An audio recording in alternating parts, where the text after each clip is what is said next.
అమ్మా మీకు అన్ని చేసిన తల్లి, అన్ని రకాలైన పూజలు గత 9 రోజులుగా అన్ని పూజలు చేస్తున్న తల్లి. మమ్మల్ని కాపాడాల్సినటువంటి బాధ్యత ఏమైనా ఉంది తల్లి. మమ్మల్ని మీరు శాంతించి మమ్మల్ని తప్ప కాపాడాలి తల్లి. నాకు ఆనందంగా సంతోషంగా మీరు అందించిన పూజలు నేను అందుకున్నాను. నేను తిరుగుతూనే ఉన్నా, నా పిల్లలను నేను కాపాడుకుంటూనే ఉన్నా. కానీ మీరు చేసిన పాపాల వలనే ఈ దుష్ట ఆలోచనలు, దుష్ట బుద్ధులు జరుగుతున్నాయి. తీసుకొని తల్లిదండ్రికి లేకుండా అన్న పిల్లలకు లేకుండా పోతున్నారు కదరా వాళ్ళ. అది మీరు చేసుకున్న పాపము, నేను చెప్పినది కాదు బాధ. అమ్మా మీకు ఏం చేయడానికి సిద్ధంగా ఆడపడుతులందరూ కూడా సిద్ధంగా ఉండాలి.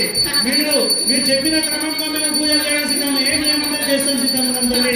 మీరు మమ్మల్ని కాపాడాల్సినటువంటి బాధ్యత మీ పైన ఉంది. మీరేం చేయమంటే చేస్తాం సిద్ధంగా ఉన్నామమ్మా. ఆనందం, సంతోషం. నాకు గడప గడప నుంచి సాకలు రావాలి. 50 ఇళ్లతోటి సాకలు పెట్టాలి. పప్పు బెల్లాలు వాయనాలించుకోవాలి. శుక్రవారం, మంగళవారం, గురువారం రోజు పసుపొట్టు ఇచ్చుకొని ముత్తైదువులు నా దగ్గర వచ్చి ఆరతి ఇచ్చి వాళ్ళ ఇంటి శాంతి కోసం వేడుకోవాలి. వాళ్ళ తప్పకుండా చేస్తామమ్మా. నువ్వు చెప్పింది అన్ని చేస్తామమ్మా. అమ్మా ఈ దేవాలయ విస్తరణ గురించి చెప్పండి అమ్మా. చాలా సంవత్సరాల నుంచి పెండింగ్ ఉంది.